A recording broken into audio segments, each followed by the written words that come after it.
Hey, what's up, everyone? This is Matthew Butler. I just wanted to spend a few minutes to show you this game that I've been working on. I'm not sure if I'll ever finish it or not, but I spent most of February working on it. It's now March. I haven't worked on it in a few weeks. It's basically Dungeons and Dragons 4th edition. I'm using the rules exactly, and obviously, if you recognize these art assets, these are tiles and tokens that you could buy for the game. So obviously I can't release this because it's illegal, but for the purposes of demoing it, I think it's fine.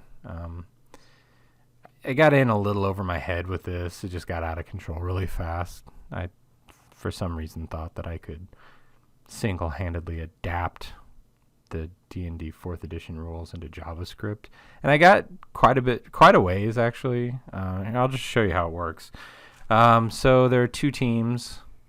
Up here, heroes, and down here are monsters. And this map that I made is just a simple open floor plan with 3 statues. The statues are obstacles, and it's the parts that I have done are I've got the turn-based aspects of the game working. So each player can use the right amount of standard move and minor actions that are allowed by the rules.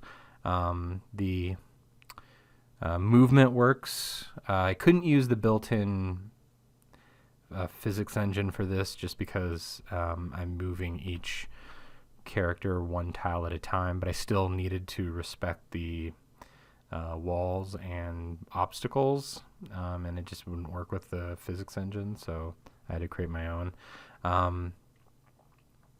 Weapons work, armor works. The thing I'm probably most proud of is the cover system is a very faithful adaptation of the 4th edition cover system. So when it calculates cover, it actually draws the geometry from corner to corner and finds the best one, and if it intersects with anything and determines line of sight, all that. So it actually works, and it applies the correct bonuses and everything. So it's all based on button presses. I don't know why I set that as a challenge. That was probably a mistake, but I wanted to do this without any kind of mouse event whatsoever. And I've now forgotten why I made that arbitrary rule for myself. I think I wanted to more easily adapt it to a controller. I wanted to be able to play this with a controller. But so the interface is a little weird. It's got, at the bottom here, you can see this kind of console log. So it's got the character name, the weapon that character is equipped with, the armor, the computed armor class. Then over here is just a log of everything you do. So it's Jingle Boot's turn. V, the button is to move, so I'll hit V, and then I can, give focus to the screen. Hit V, move action. You can see here. Let's just restart because round 1, Jingle Boot's turn. So V moves down. You can move through your teammates. And here I'm trying to move, and I cannot move into this statue. There's 8 direction movement, but just like in 4th edition rules, you cannot move diagonally around a solid corner. So I cannot move down and to the right from here. You have to do this. So I'm out of movements. I've moved 6. Now I could double move by hitting V again. I could do a standard action at this point, but I'm out of range with my great axe. Or I could do a minor action. The only real minor action that I have set up right now is not much. In fact, the minor action works, but it's not really tied to anything. So you press E. So you can use the arrow keys or the diagonal keys, the numbers, to move. So if you have num locks with a number pad on your keyboard, you can use that. That's probably the easiest way. So here I'll double move, go down, and then so I've double moved now. If I try to hit S for standard action, it'll start by telling me that I have these actions available, which I do, but then if I do F1 here, down at the bottom there's melee, basic attack, ranged attack, and pre-shield. I only have one power in there right now, but if I do F1 for like a melee basic attack, I'm out of standard actions. So that was kind of a tricky thing, like computing and keeping track of the actions available. So I'm basically done for Jingle Boots here. So if I hit E, it's now Golem's turn. And each character has a full character sheet represented in JSON. So all of the bonuses and initiative and everything is computed correctly. So at the beginning when I started, it put the players and the monsters in the correct initiative order. So Golem is up next, so I could hit V, and you can see that Golem is equipped with a club, so I need to roll up here on Jingle Boots. I've only used a couple movements there, so I've got a standard left. If I hit S, I've got melee basic attack, ranged attack, or pre-shield. So I'm going to do a melee attack here. And then it highlights, I don't know, there's a little weird glitch there. I need to fix that.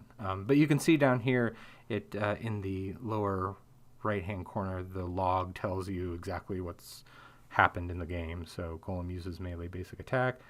No standard actions available. That's not true.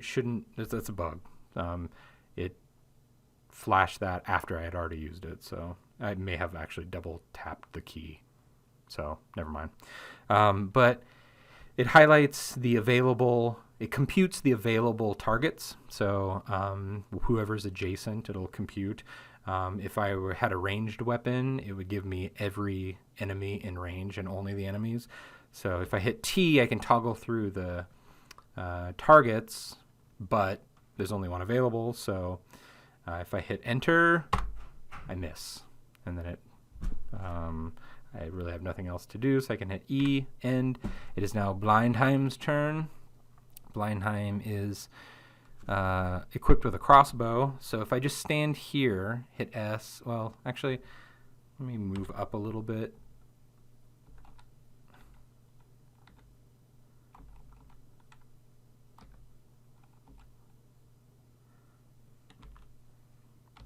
That's weird. And hit S. I'm going to use a ranged attack, F2. And that little weird, yeah, something's going on there, so I need to fix that. But if I hit T, I should be able to cycle through, all four of the heroes here are in range. So now, if I were to try and shoot this person right here that's highlighted, they're going to have cover, and maybe superior cover, I don't know, either +2 or +5. So probably my best bet is to go here. If I hit E, boom! Took 11 points of damage right off him. So that's awesome. E's Jumper Stomp's turn. Go down. She's got a great axe. Go up there. S, melee attack. Sorry about that bug. It's annoying me. 7 points of damage. And you can see what the rolls were down here. So she rolled a 17 versus the AC. Let's see here, so here's some of the code. So I'll show you the character sheets. Let's see, characters. So here's what it looks like. So there's a default sheet here, and so pre-gen 1. So what I'm doing is just doing like pre-gens and then cloning this JavaScript object into each character. So here's pretty much what it looks like. So all the conditions are there, all the slots for equipment, skills, resistances, vulnerabilities, all of this gets computed. And then I've got a section called metadata. And so I have no idea which pre-gen is for that character, but hit points are 27. And so that it updates that character sheet every time it happens and keeps track of it. So it's kind of cool. So be done there. Spider's turn. Spider's right up on here, so let's do miss. Let's do a pre-shield. Oh, the other thing is advantage, or what am I thinking of? Flanking works. So if I were to move down here, I got, an attack of opportunity work. So as I moved out of that square, I got hit. I'm out of movement, so it's not going to show. But if I were to flank the spider there with the other character, the appropriate bonus would be applied to my attack. Out of standard actions, okay. So let's see if I can flank here. Fungus. If I can get up there or not.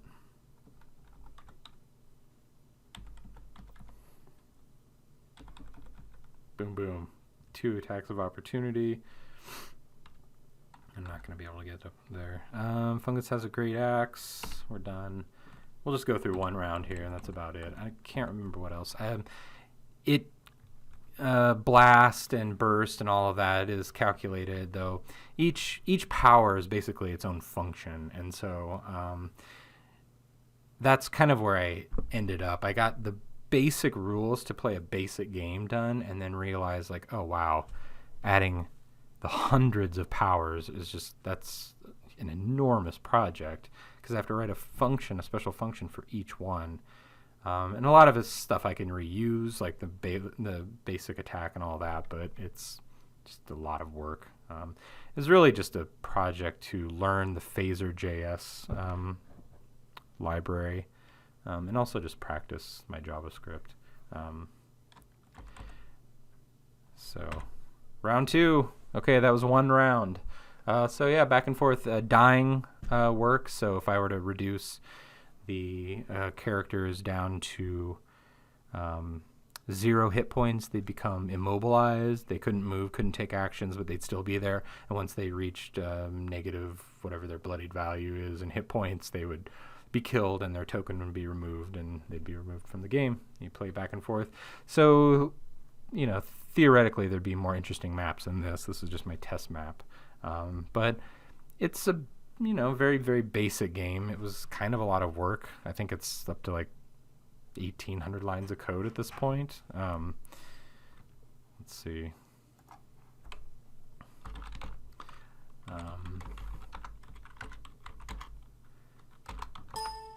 Oops. I guess that doesn't work. I'm in the wrong folder.